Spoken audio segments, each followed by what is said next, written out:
Halo semua, selamat datang di konten Adi Kasmuri. Kali ini kita akan membuat sebuah perbedaan.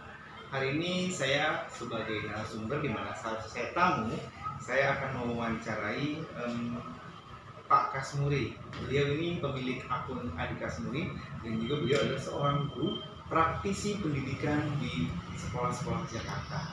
Tunggu ya, sampai nanti kalian tahu siapa nih.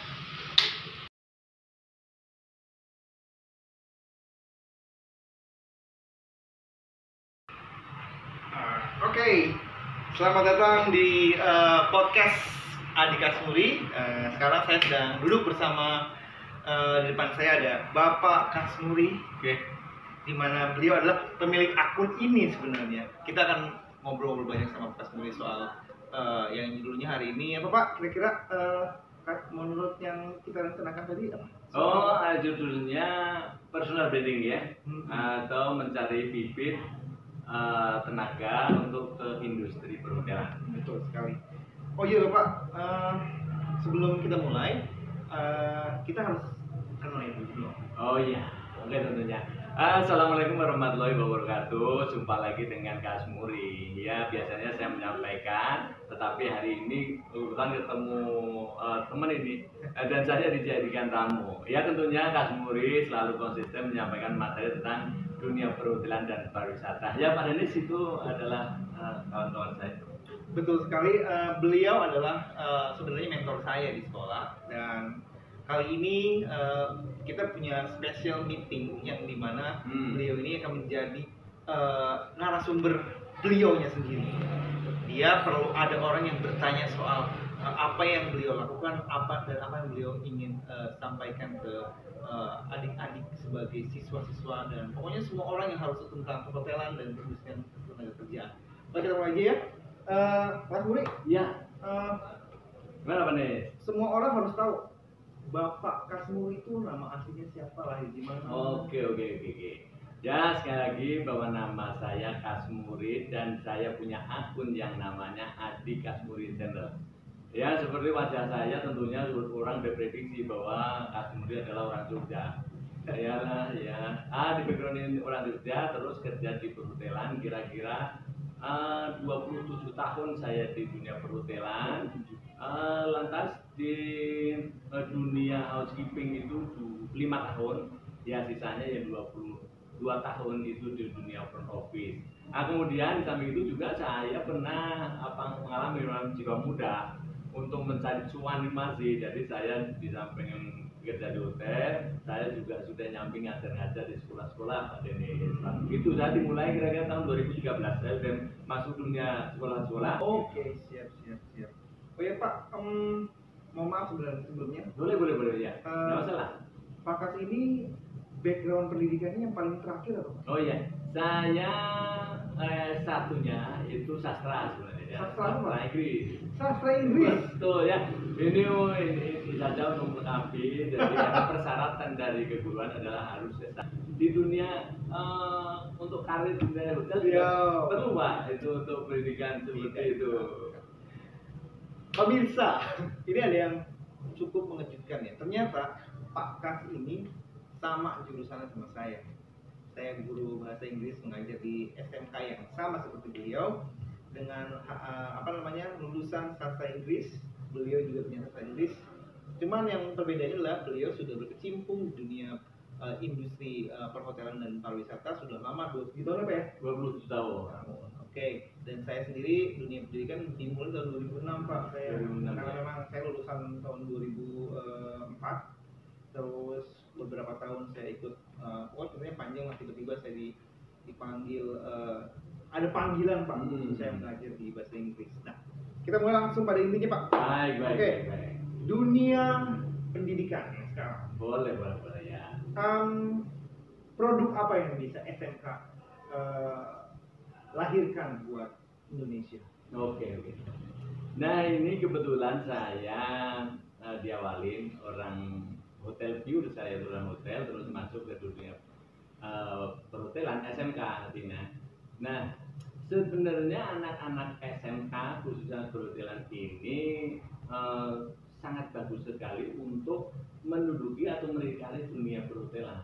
Nah, artinya jikalau SMK, khususnya bukan adik-adik SMK ya, kalau belajarnya sungguh-sungguh itu bisa langsung sebenarnya bisa langsung kerja. Nah, memang perlu sih di hotel itu ya perlu tadi sertifikat yang harus menunjang. Untuk apa Pak itu? Nah, untuk apa? Karena sebenarnya yang paling penting itu menghasilkan kedewasaan, Pak. Kedewasaan. Karena misalkan nih anak SMK itu tingkat dewasanya kan belum, artinya anak SMA itu SMK perhotelan juga langsung di hotel mungkin di belakang dulu. Ya. Tapi kalau udah ditunjang dengan pendidikan, kemampuannya sudah naik, nanti kan hotel kan ada manajemennya, ada pos-posnya yang menjadikan pemimpin, harus leadershipnya itu. Bahkan gini Pak Dennis, ada salah satu hotel itu manajemen ada kualifikasi untuk di pos tertentu itu mesti harus D1, D2, D3 begitu. Oh, spesifik banget berarti ya? Ada pos-pos, karena hotel kan bagian macam-macam Pak. Ada yang berhadapan langsung dengan tamu, misalkan seperti front office, ya. Lalu ada yang di back office. Nah, itu mungkin kalau lulusan itu di operasional di belakang dulu sebelum berhadapan tamu secara langsung. Gitu Pak Dennis. Berarti memang di dunia perindustrian yang dimana segmentasi perhotelan dan pariwisata sebenarnya buat siswa SMK sendiri itu seharusnya Pak, ini saya bicara soal idealisnya ya.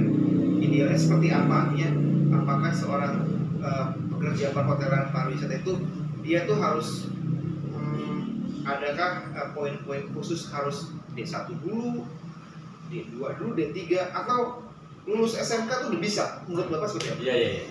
Seharusnya udah di lapangan tuh anak SMK itu udah bisa langsung ke dunia perhotelan. Banyak Pak anak-anak SMK perhotelan yang langsung di hire di hotel tuh banyak.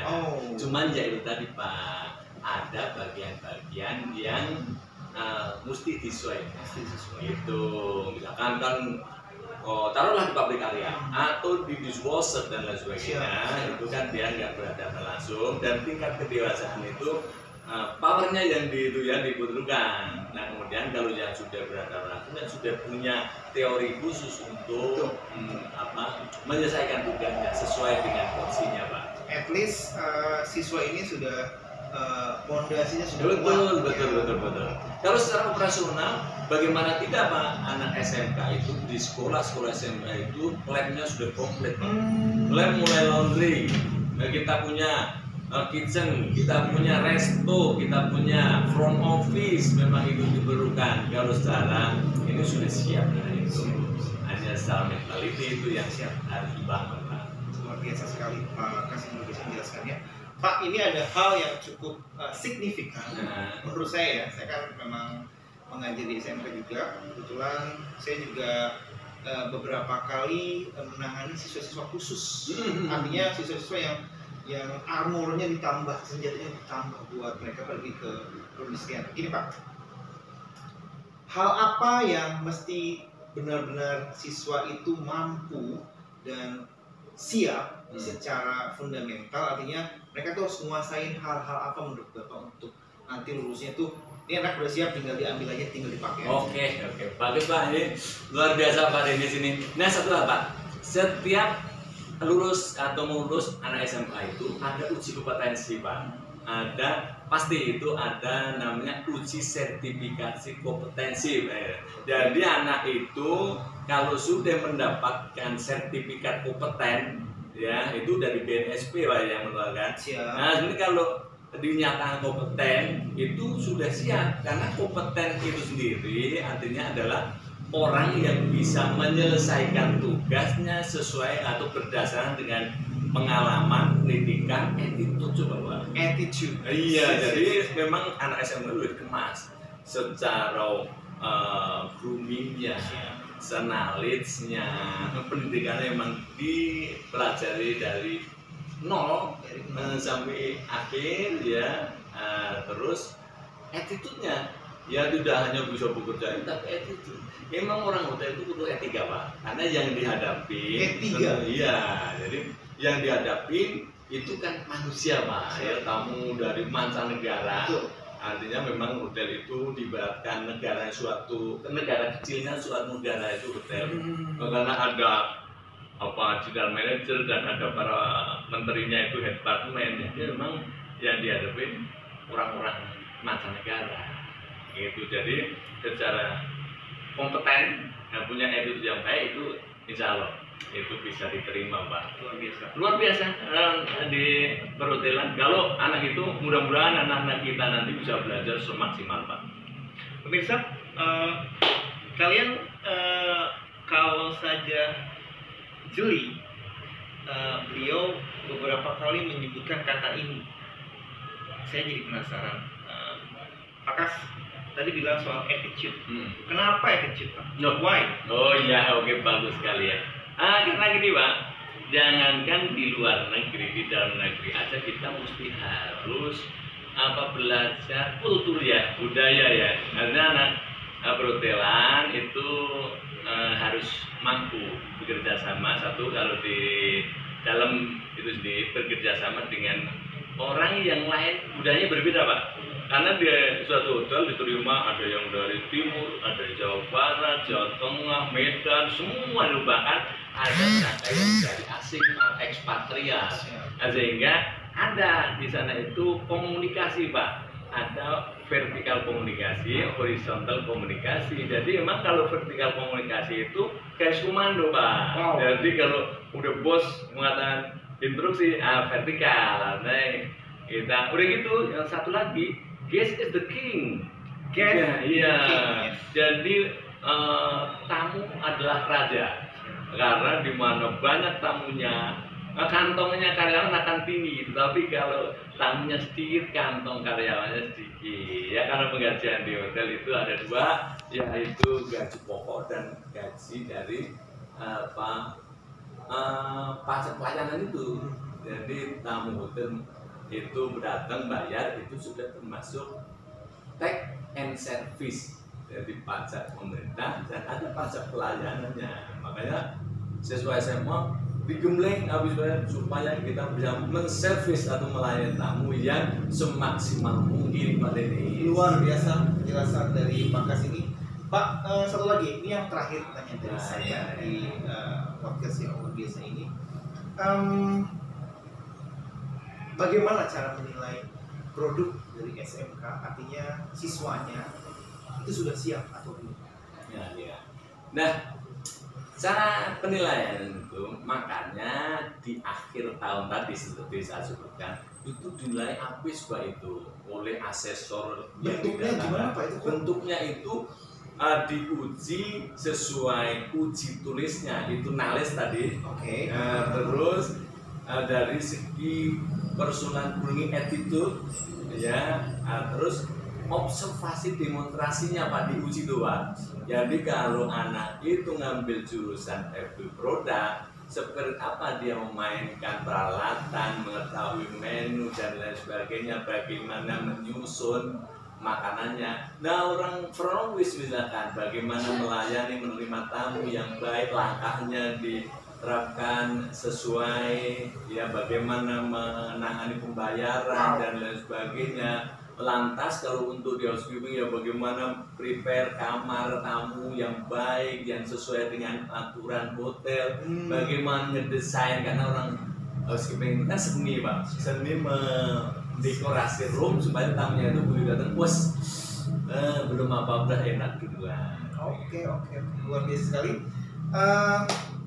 Tadi adalah informasi yang sangat berharga bagi kita semua, teman-teman penyimak atau pendengar yang suka nongkrong di channel Bapak Adi Kasmuri.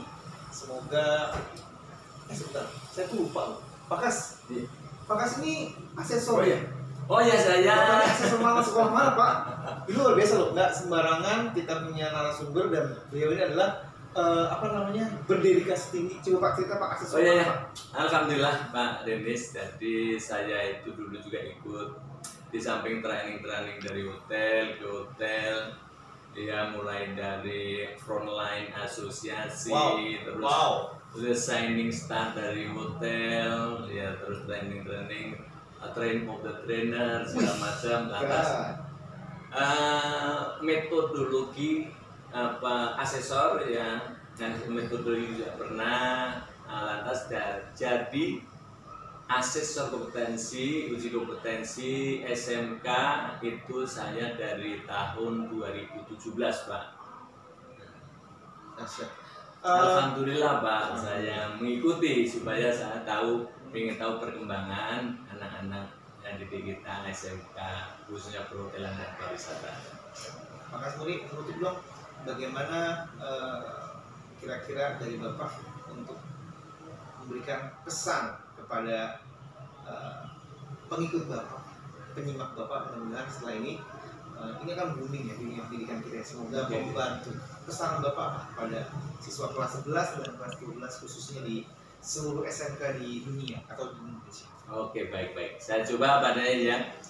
Bagi adik-adik SMK perhotelan, dunia perhotelan itu sangat luas sekali ya.